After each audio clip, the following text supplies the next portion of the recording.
What's happening, everybody? Pete Pardo here from Sea of Tranquility. Welcome to day 25 of the great comeback albums of all time. We're picking out our favorite comebacks from bands that overcame some kind of adversity, broke up, long layoff, reunion, knocks it out of the park. Maybe they lose a longtime member, replace them with someone new, don't miss a beat. Maybe there's some kind of tragedy in the band. Maybe they're coming back from one or more critically and commercially panned albums, and then they knock it out of the park on that next one, right? All sorts of comebacks, all sorts of reasons for great comebacks today. We're going to take a look at the 8th studio album by this Swedish band. It was released May 3rd, 2005. Recorded at Polar Studios and Platform Studios and Airplay Studio in Stockholm, Sweden. Produced by Pontus Norgren and the band for Nuclear Blast Records. I'm talking about Candlemass. Self-titled. That's right. Why is this a comeback? Well, this is the first album with their classic vocalist Messiah Marcolin since 1989's Tales of Creation.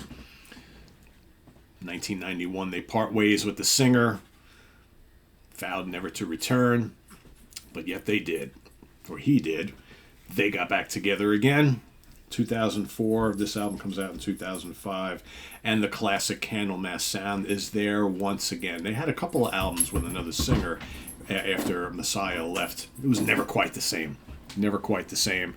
Unfortunately, this would be not only a great comeback, but a short comeback, because not too long after this album was released, didn't quite work out. Something about Messiah and the rest of the guys in the band just never meant to be a long-term thing.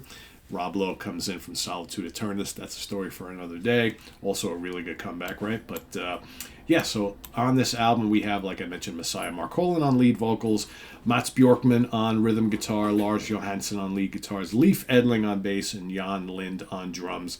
Basically, this is the classic lineup of the band. The band that debuted with that great Nightfall album in the 80s, released 3 albums before imploding, and this is the 4th and last album with this lineup. So, what do we have on this? We've got some great tracks on here, all written by Leif Edling, kind of like the main guy behind the scenes in the band. Their bass player guy writes all the riffs, all the lyrics. Pretty cool, right? Black Dwarf kicks it all off. What a great song.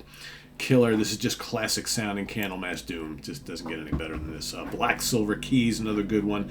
Assassin of the Light, one of the couple of longer tracks on the album. You got Copernicus, another lengthy one. You got the quick little instrumental Man Who Fell from the Sky. Witches, another barn burner.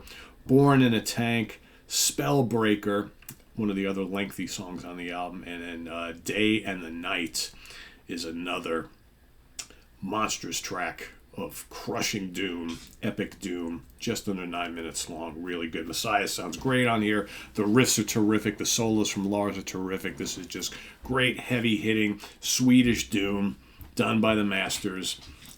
It's a killer album. Is it a shame that this lineup didn't stick together? Yeah. However, we got a lot of really good albums with the Rob Lowe-led lineup. So it's, to me, yeah, it sucked when it didn't work, but they replaced Messiah once again, this time with someone who fit in really, really well. We got a lot of albums there. And they're still releasing good albums, right? We've got another singer, the original singer, back again. And yeah, so Candlemass, for the most part, throughout their entire career, has released nothing but quality stuff. Quality stuff. Great band. One of my favorite doom bands of all time. As far as charts go, in Sweden, this reached number 7. And in Germany, this reached number 96. And I don't believe we've got any singles released from here. Oh, we do. Assassin of the Light was released in 2005, and Black Dwarf was released in 2007. Weird how they put that out much, much later, because basically in 2007 they already had the King of the Grey Islands album come out, but maybe what they did was they released Black Dwarf as a single to get ready for the new album with the new singer, of course, Rob Lowe. So anyway, that's my pick for today. Candlemass, self-titled. I always call this the White Album, right? That's basically what you got. A killer record, a great comeback from this band with their classic lineup. too bad it was short-lived. Let us know what you think of this down in the comments below, as well as your pick for today. Day number 25. We don't have much left before we finish out this month of comebacks. A lot of people asking, well, Pete, what's going to be the topic for May? Well, I've decided I've long wanted to do it, and it's been like 2 years. I haven't done a Forgotten Favorites month in quite a while. And I've long wanted to get back and do another look at some underrated and obscure rarities and gems from my collection that cover all the different genres, you know, prog and hard rock and metal and fusion, whatever it might be, right? So I'm going to be putting together a fun list of, what do we got, 30 days, there are 31 days in May, a fun list of stuff for all you folks who love the obscure, the underrated, the forgotten. And it's going to be a return to Forgotten Favorites in May.